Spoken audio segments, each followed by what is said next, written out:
back.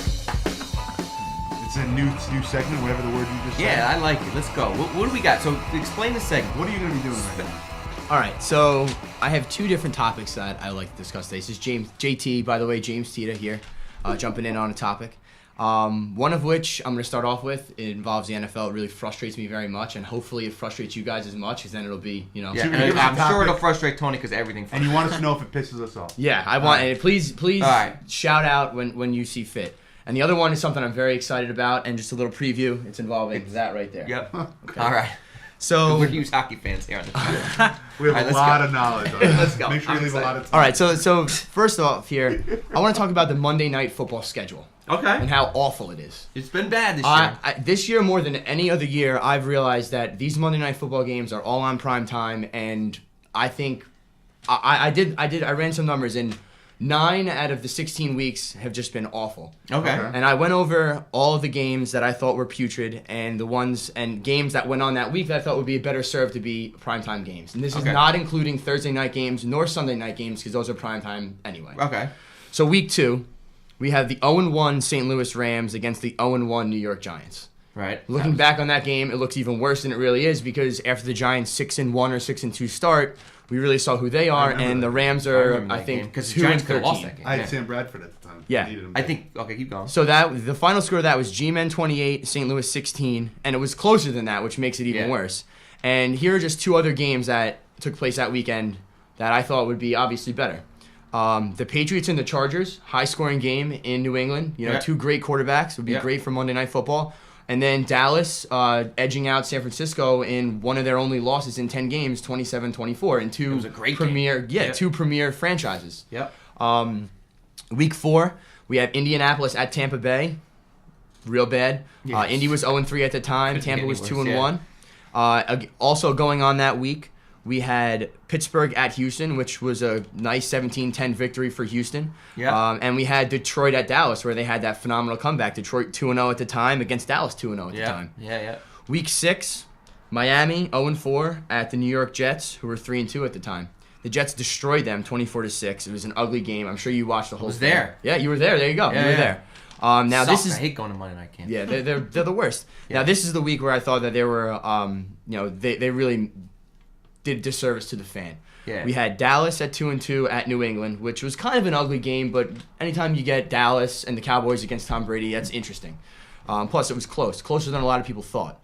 Houston 3-2 at Baltimore. Great AFC matchup. You know, Baltimore ended up doing well and beating them, but it's 2 playoff-bound teams.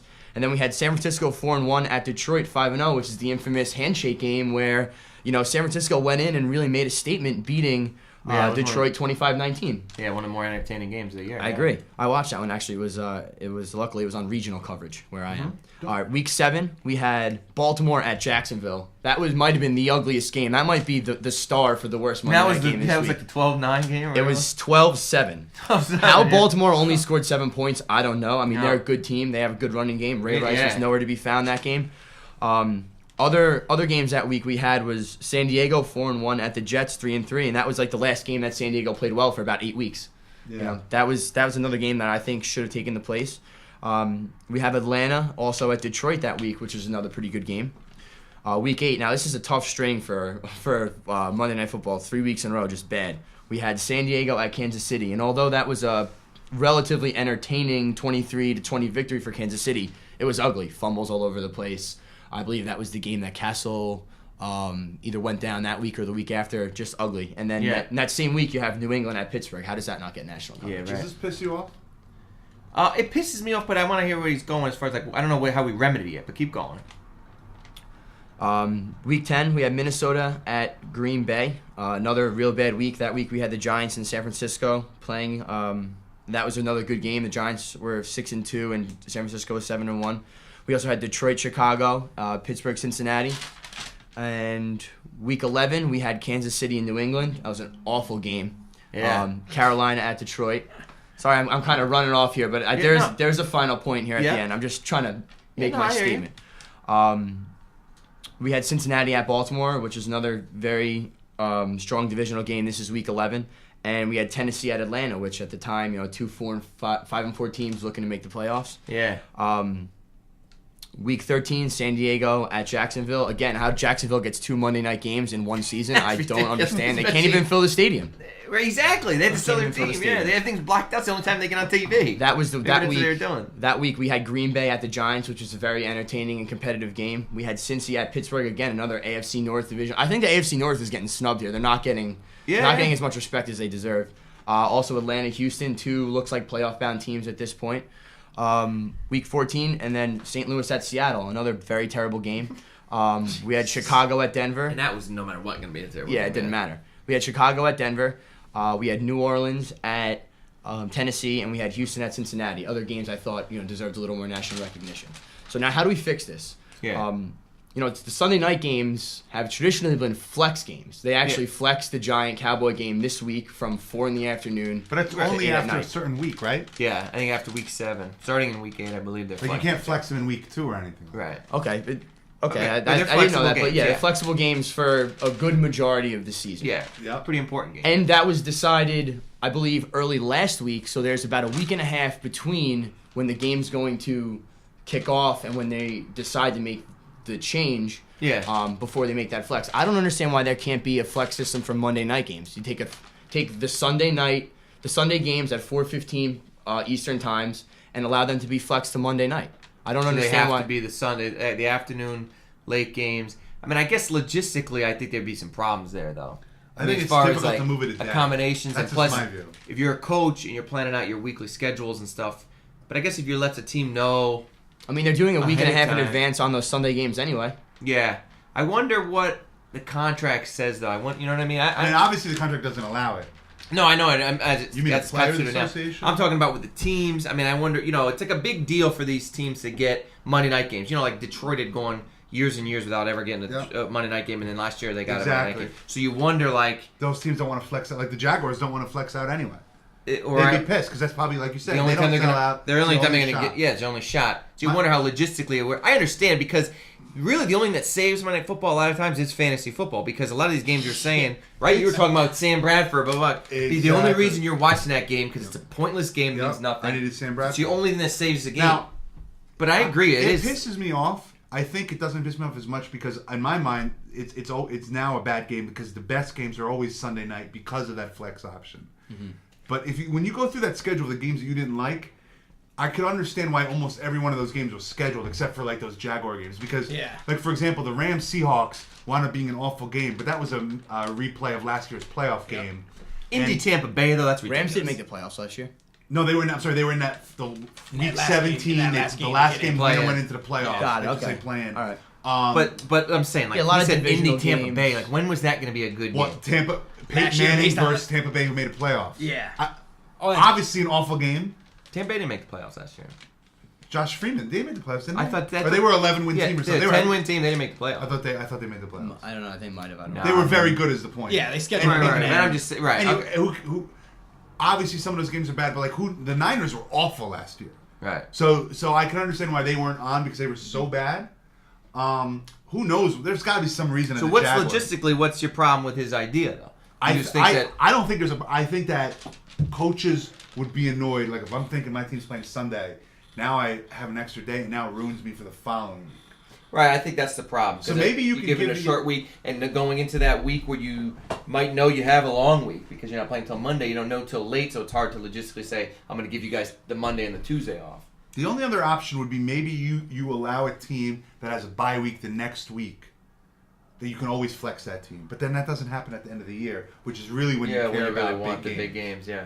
I don't know what the option. I still don't understand how the NFL, aside from the flex options, just the scheduling. Obviously, they can't schedule for who's going to play well. They can't Yeah. schedule it for what type of game it's going to be. It may be an ugly game. It may not be. I don't understand how they can defend having Jacksonville give 2 Monday night games. There must have been some contractual reason because why else would they? Maybe have they were that? trying to make What- them lucrative when they were trying to sell the team or something. Yeah, I could possibly. see something back end being that What way. about- They're trying to sell the team. We'll give you 2 Monday night games. What about saying we'll schedule halves? First 8 games, we'll put that Like out that. in August, And and, then- you're kind of screwed into those first 8.